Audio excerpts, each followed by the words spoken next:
नमस्कार, बहुत स्वागत है आपका कंटाप न्यूज़ में। आपके साथ मैं हूं ऐश्वर्या। यूपी की राजनीति में हलचल है।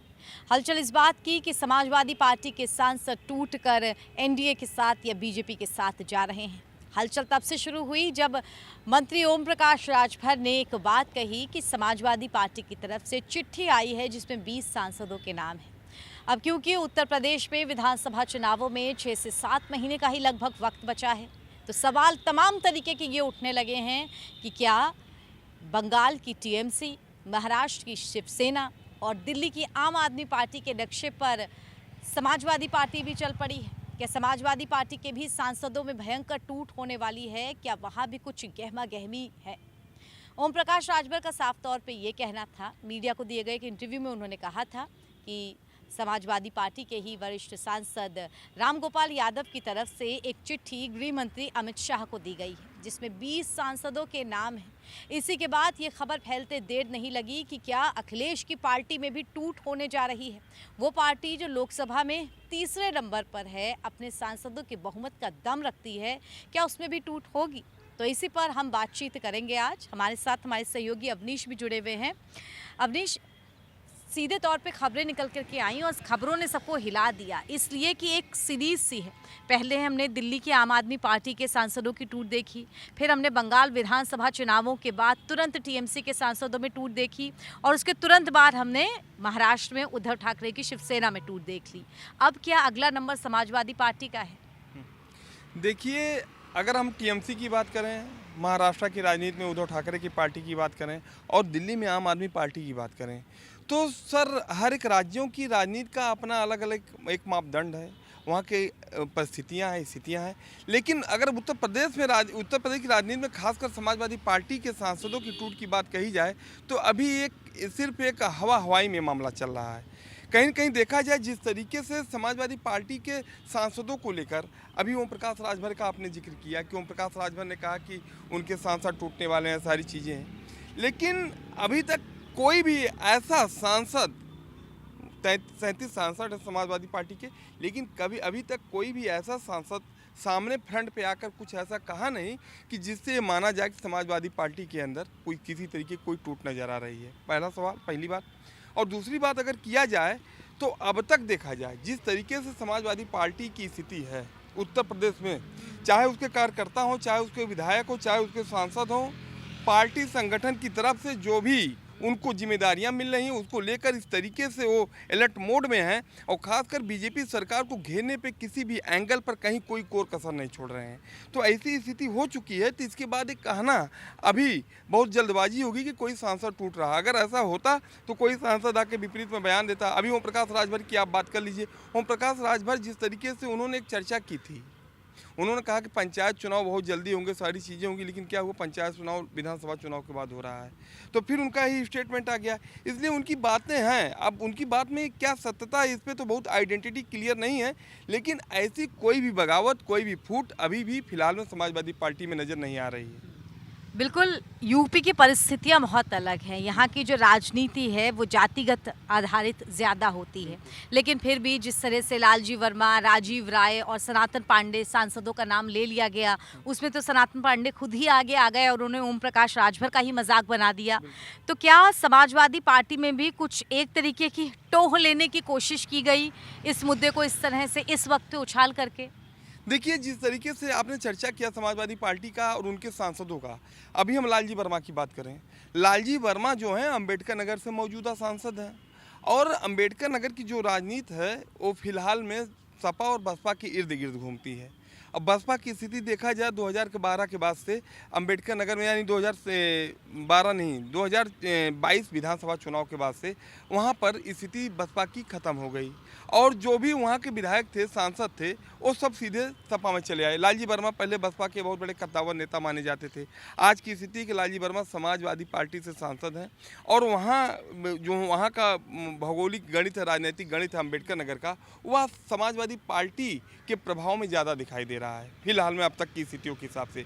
और लालजी वर्मा का परिवार जिस तरीके से है, उनके परिवार में खुद सांसद है, उनके परिवार से और भी लोग विधानसभा का चुनाव लड़ेंगे, सारी चीज़ें हैं।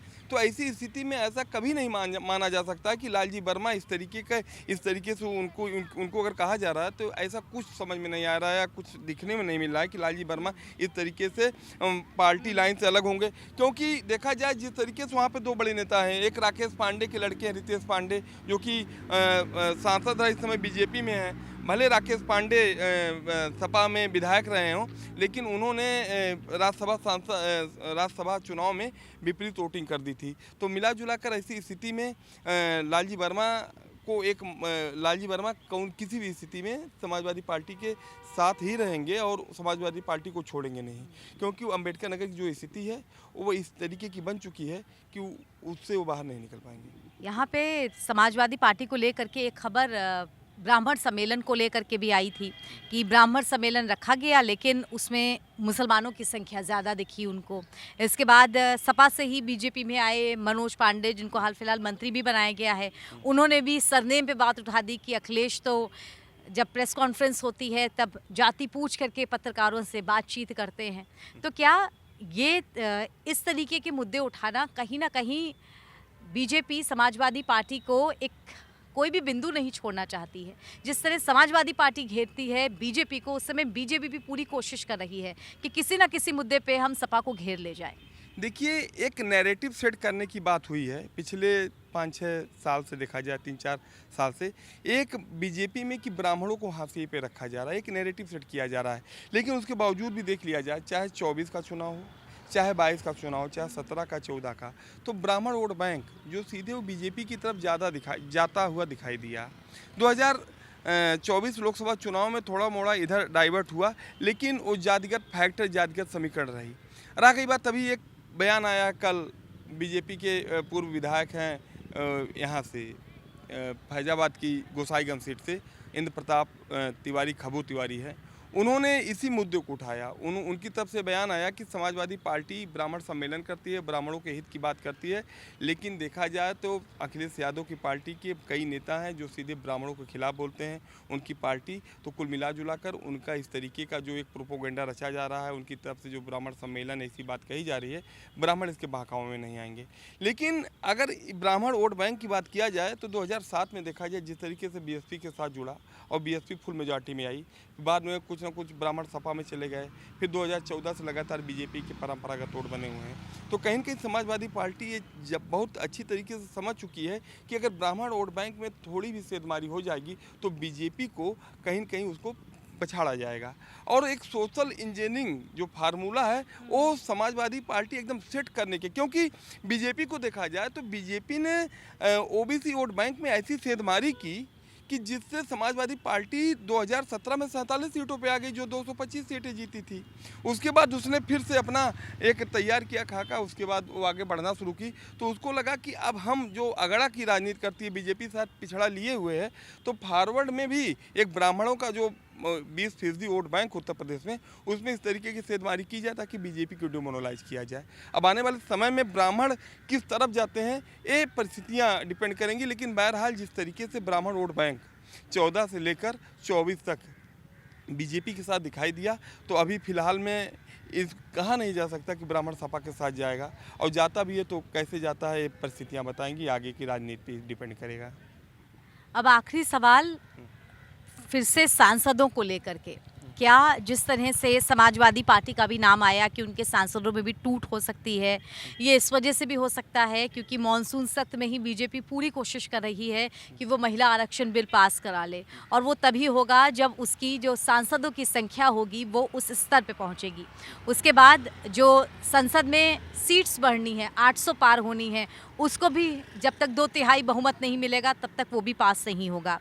ऐसे में 298 का आंकड़ा था बीजेपी एनडीए का मिला करके, और अगर उसमें समाजवादी पार्टी के साथ जोड़ ली जाएं, उसके बाद अभी तृणमूल कांग्रेस के 20 सांसद टूटे हैं, उनकी सीट मिला ली जाएं, फिर हम डीएमके भी समर्थन देने को तैयार है, उनकी दे दी जाएं, तो इसमें जो कुछ थोड़े बहुत सीट्स बच रही हैं, क्या समाजवादी पार्टी को भी एक तरह से टटोला जा रहा है कि अगर 4-5 भी हमारी तरफ आ गए तो हमारा वो आंकड़ा पूरा हो जाएगा, हम बिल पास करा ले जाएंगे? भाई आपने ये बात कही, लेकिन आने तो चाहिए। शिवसेना में फूट मची, वहाँ के जो प्रवक्ता हैं संजय राउत तो खुद आके यानी कि अपने सांसदों को ही वो गाली देते हुए नजर आए।